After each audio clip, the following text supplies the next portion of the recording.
como siempre, Sexto Sentido de Memoria. Usted lo sabe, todos los días de la semana, medianoche, martes, a la tarde, todo el tiempo. Bueno, Sexto Sentido, como siempre le digo, verdaderamente 6 sentidos, casi que ni alcanzan para entender la complejidad del mundo actual. Y sobre esto voy a hablar hoy con Diego Martínez Bursaco. Siempre es un placer cuando me visita acá en Sexto Sentido. Él es economista, especialista en finanzas y debes tener... Estás confundido. Si vos me decís que estás confundido, estamos en el horno. ¿Qué tal, Diego? Gracias por estar acá. ¿Qué tal, Karina? Gracias por la invitación. Y la confusión llegó, digamos, llegó a todos los estratos, diría yo, ¿no? Si el peatón, el ciudadano común está confundido, también los que nos dedicamos a la finanza y a los mercados, muchas veces en las últimas semanas nos sentimos como sin brújula económica, digamos, ¿no? Y creo que un poquito es que estos acontecimientos que tuvieron una magnitud, una velocidad tan grande, digamos, dejó sinceramente al programa económico con una reformulación que todavía estamos tratando de digerir. Sí. Y cuando eso ocurre, el capital, el dinero, lo que primero hace es ver la historia económica de la Argentina y dice, bueno, yo me recluyo primero, veo dónde están las nuevas reglas de juego y a partir de ahí rearmo mis expectativas y mis decisiones de inversión. Y creo que así están todos los agentes de la economía hoy, ¿no? Ahora, Diego, como siempre, está bueno ver un poco, analizar lo que es el contexto, ¿no es cierto? Porque nosotros recordemos que venimos de años en donde teníamos un contexto internacional muy favorable, contexto que obviamente fue desperdiciado dramáticamente porque ¿te acuerdas el famoso viento de cola, no? Sí. Y estaba todo verdaderamente para que la Argentina pudiera tener un despegue definitivo. Hoy por hoy, ¿cómo ves el contexto internacional? Bueno, evidentemente sí, cambió mucho. Por un lado, quizás el principal, digamos, elemento de cambio que hubo es que se acabó el dinero gratis, ¿no? Esa salida, tasas bajas, barato. Sí. Recordemos donde veníamos una crisis terminal en Estados Unidos en el año 2008, con el corazón de la crisis en el sistema de hipotecas que infectó al sistema financiero, sí. Y eso obligó a el sistema monetario y bancario global a hacer políticas inéditas de tasa de 0% durante muchísimos años, ¿sí? Encabezado obviamente por la Reserva Federal, pero imitado por el Banco Central Europeo, Banco Central de Japón y otros bancos centrales.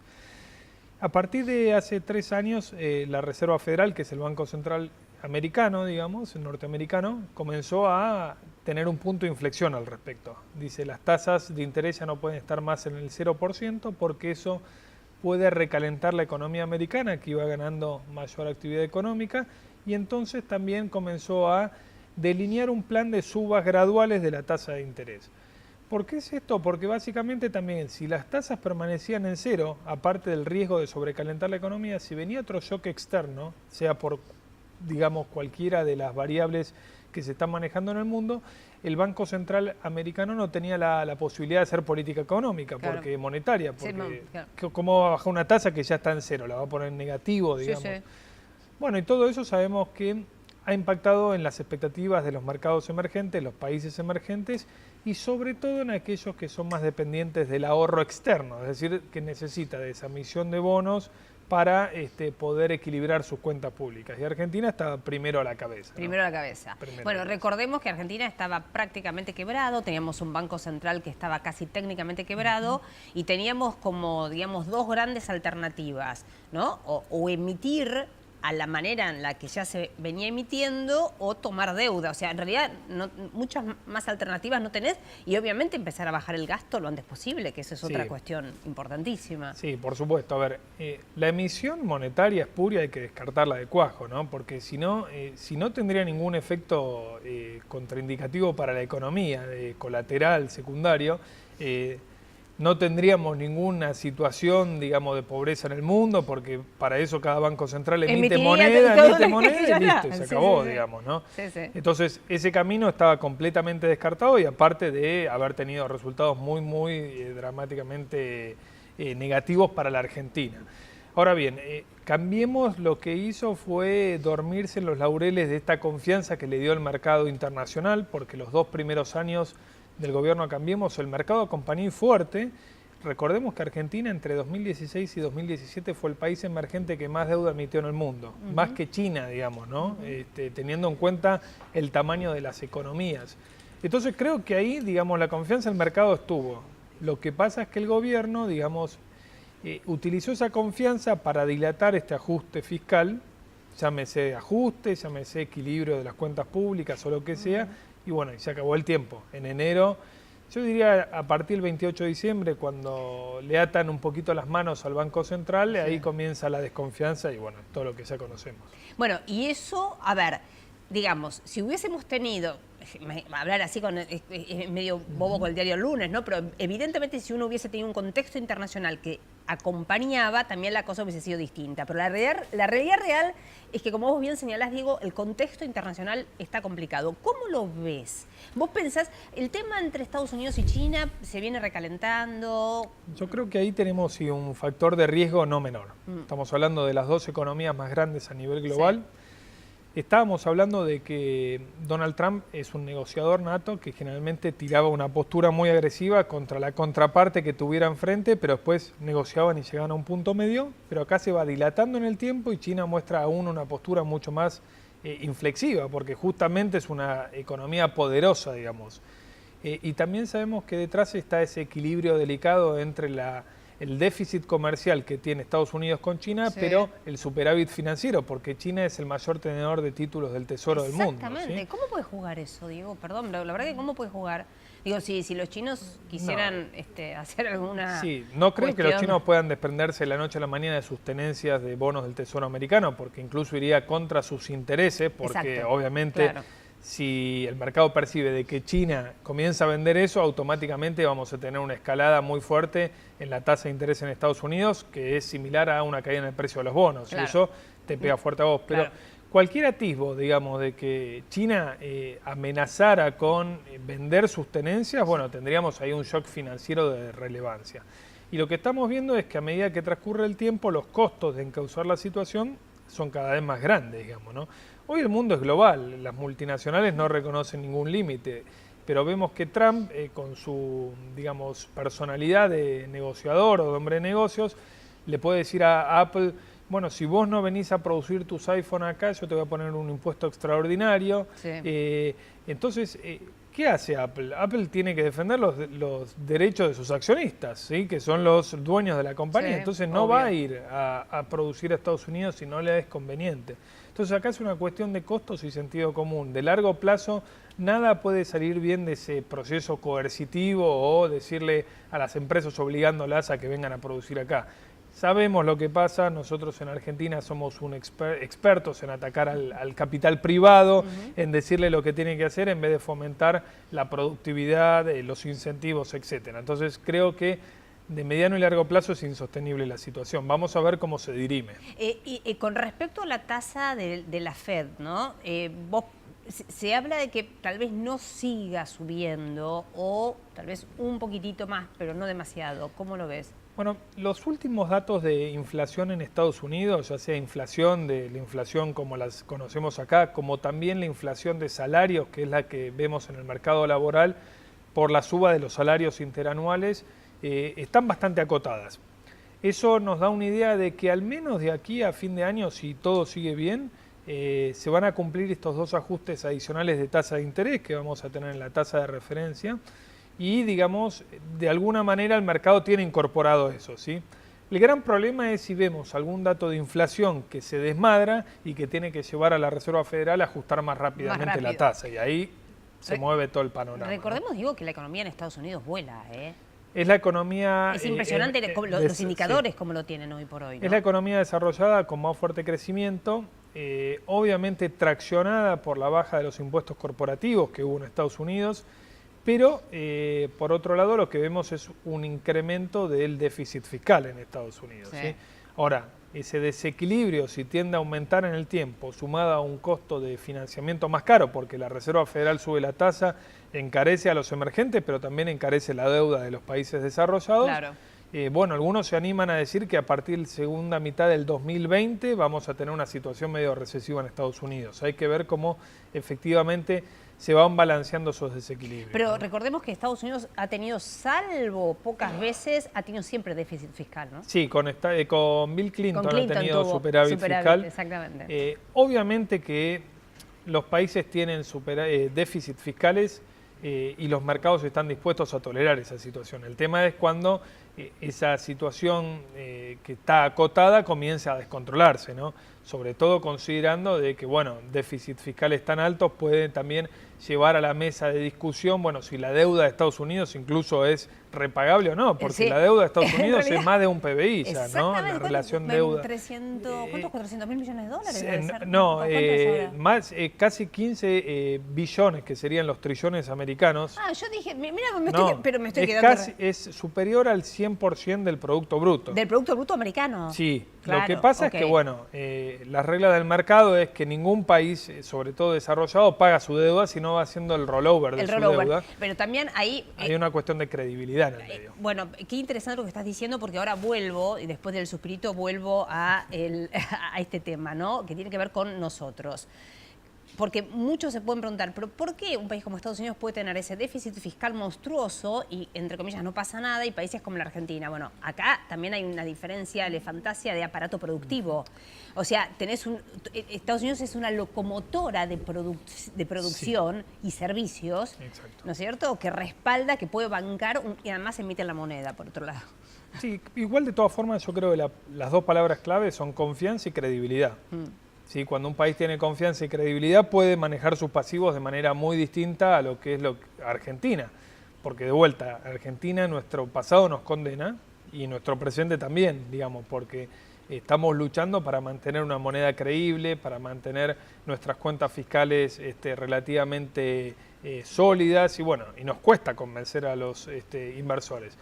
Entonces, cuando vos no tenés credibilidad, cualquier ajuste de política monetaria que haces o de política económica, bueno, cuesta, digamos, que cambie ese sentimiento que tiene el inversor, ¿no? Y ahí, bueno, seguimos en el próximo bloque, porque ahí, hablando de credibilidad y de confianza, ¿no? Como siempre digo yo, la confianza es un intangible que cotiza al infinito. Ahí se pone de manifiesto el escenario electoral, que si bien falta un montón y a nadie le interesa por hoy hablar de eso, pero sí los inversores dicen, a ver qué pasa acá. En el próximo bloque lo continuamos. Dale.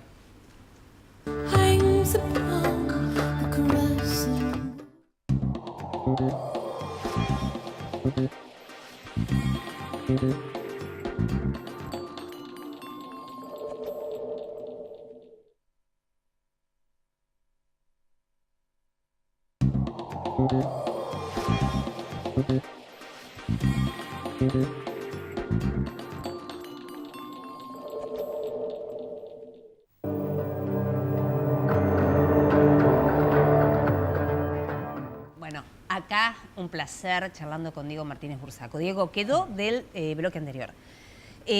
Decía la confianza, restablecer la confianza, y entonces los inversores, no nosotros, porque para nosotros, reitero, para las elecciones faltan como millones de años, uno no piensa en eso en lo más mínimo hoy por hoy, pero sí los inversores y con lógica, porque son los que tienen que poner su plata en nuestro país.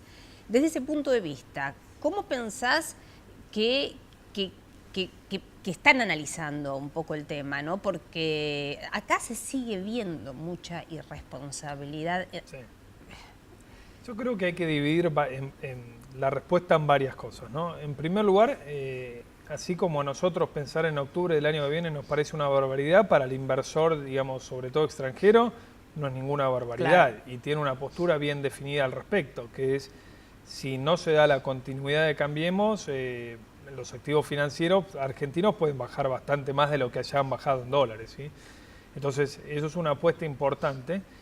Después lo otro, una vez superado el tema político, es cómo va a ser la Argentina para volver a crecer, digamos, ¿no? Quizás ese es el segundo interrogante. Y bueno, creo que hay un apoyo explícito de lo que es la comunidad internacional hacia el gobierno de Macri. Lo estamos viendo claramente con este acuerdo del Fondo Monetario Internacional, con la voluntad mismo del fondo de renegociar las condiciones de ese acuerdo 3 meses después de haber firmado el primer acuerdo. Exacto, digamos, ¿no? Sí. Quizás incluye alguna línea de contingencia adicional.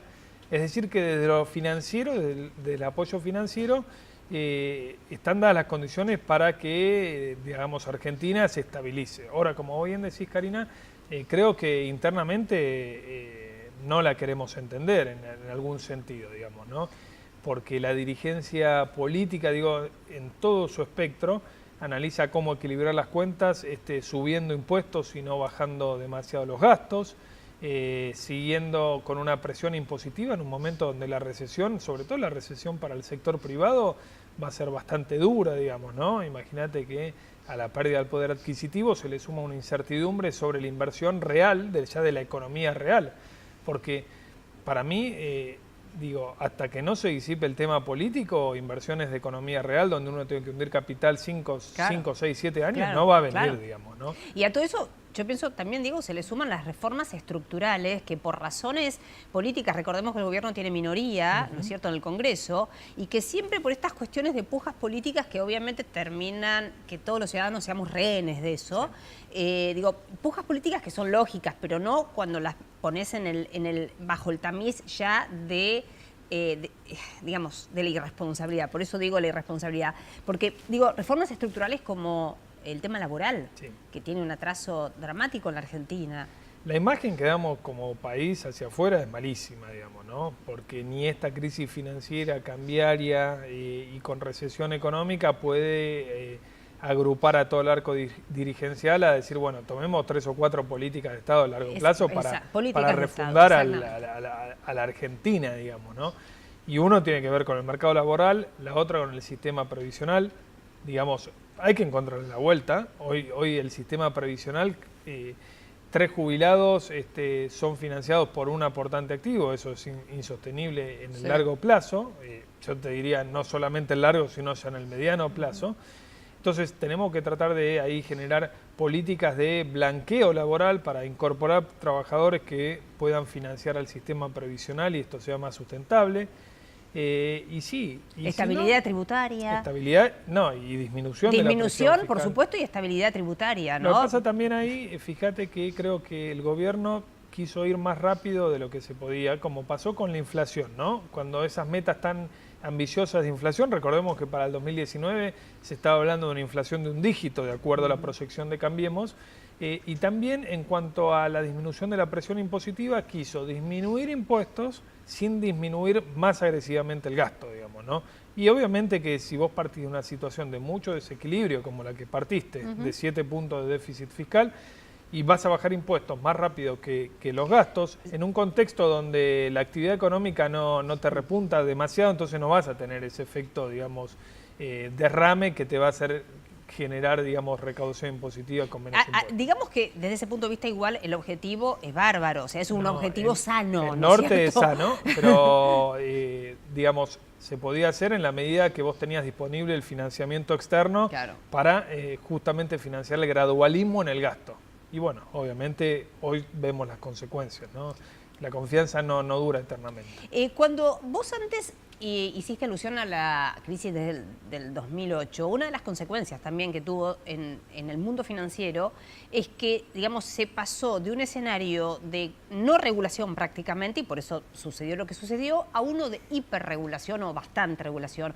¿Cómo pensás que se va a terminar acomodando esto? Bueno, en ese sentido creo que el mundo y Estados Unidos se comportó un poco a la Argentina, ¿no? De ir de extremo a extremo. Creo que Donald Trump llegó con la idea de desregularizar todo.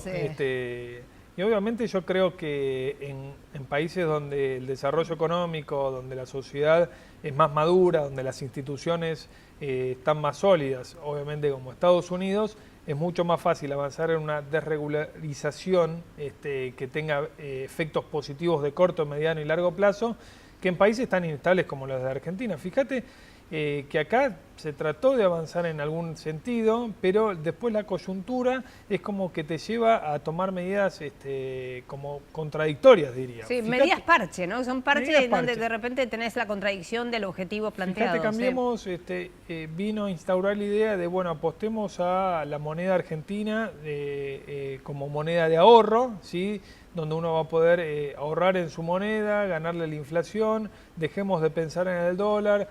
tratemos de fomentar el ahorro porque es tan necesario para financiar la inversión, y el año pasado pusieron el impuesto a la renta financiera, digamos, ¿no? Entonces, tema que hemos hablado acá. Sí, ¿no? hemos hablado, era un arma política, todo lo que quieras, pero es una contradicción pura y de máxima esencia que termina ahuyentando al inversor extranjero. Acordate que previo 1 o 2 días antes de que comenzara la reglamentación fue cuando el punto de partida de la corrida, corrida financiera. Bueno, pero ahí, ¿no? Ahí está lo que te digo del tema de la responsabilidad, y vos hablaste de la responsabilidad de la clase dirigencial en general, porque ahí también hubo una cuestión, digamos, de tira y afloje desde el punto de vista político, porque sabemos que, y lo hemos hablado muchas veces acá, Diego, es como que, entre comillas, tiene buena prensa ponerle impuestos a los temas, a la industria financiera, cuando en realidad estás pegándote a vos mismo con un palo, porque un mercado de capitales que no existe perjudica a todos los ciudadanos. En la medida que, digamos, la clase política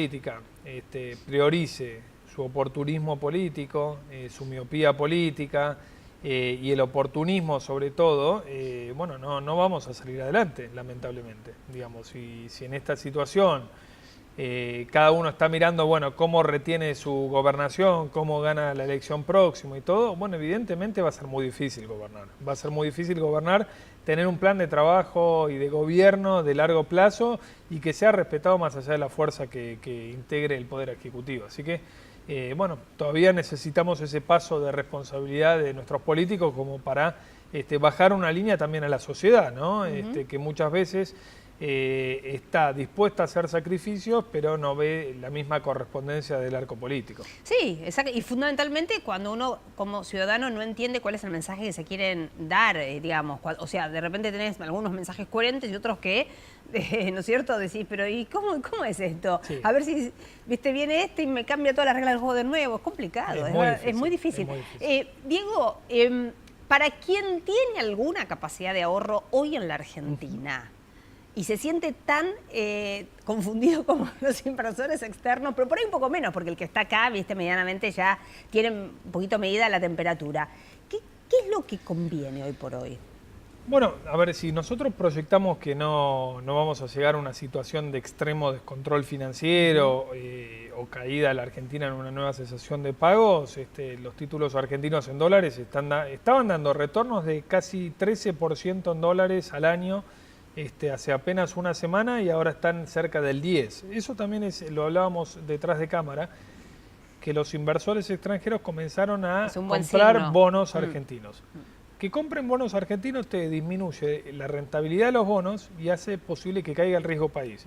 Y para que todos entendamos de por qué por ahí buscar la disminución del riesgo país, que es una política de Estado, es porque no solamente va a permitir un financiamiento más barato al Estado, ya sea nacional, provincial o municipal, sino también permitir al sector privado acceder a tasas de financiamiento muy atractivas y que son coherentes con planes de desarrollo de largo plazo. Y también a nosotros como tomadores de créditos de consumo, hipotecarios, etcétera. Fíjate lo que pasó con esta corrida financiera, con esta, digamos, disparada de la tasa de interés y cómo tuvo su impacto en el costo del crédito en la Argentina, digamos, ¿no? Claro. Entonces, también una economía sin crédito es imposible pensarla más allá del cortísimo plazo. En países desarrollados, digamos, los individuos sacan su crédito hipotecario a 30 años y pagan su vivienda a 30 años. Y son propietarios a los 55 años de edad, pero las reglas del juego son claras y el acceso al crédito es muy, digamos, fácil y bueno, y no se preocupan por ese tema.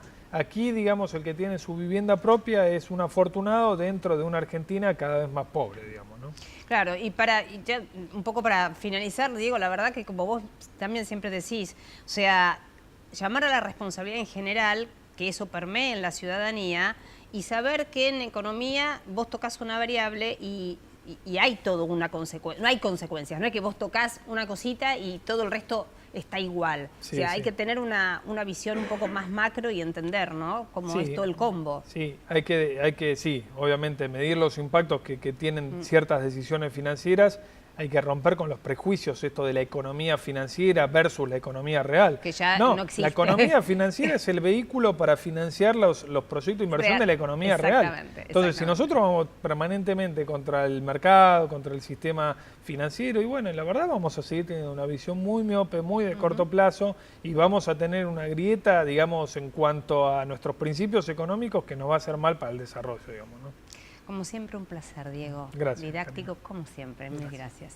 Y yo me reencuentro en el próximo Sexto Sentido. Yo le pido, no se olvide igual, siempre, con pragmatismo y optimismo, el futuro es hoy. Chao.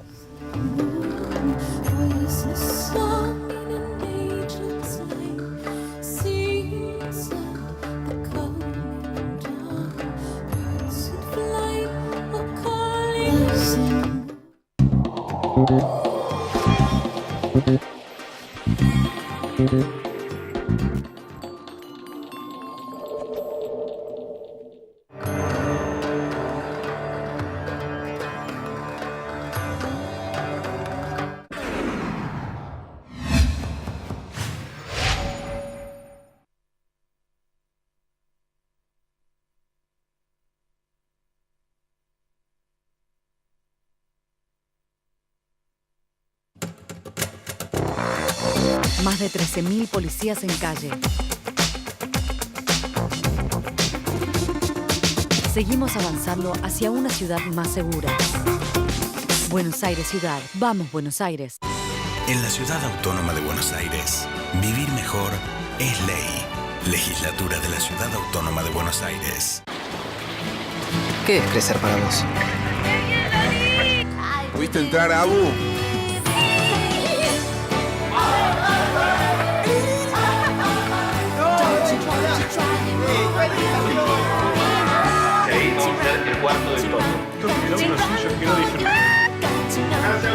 Para cada uno, crecer es algo distinto.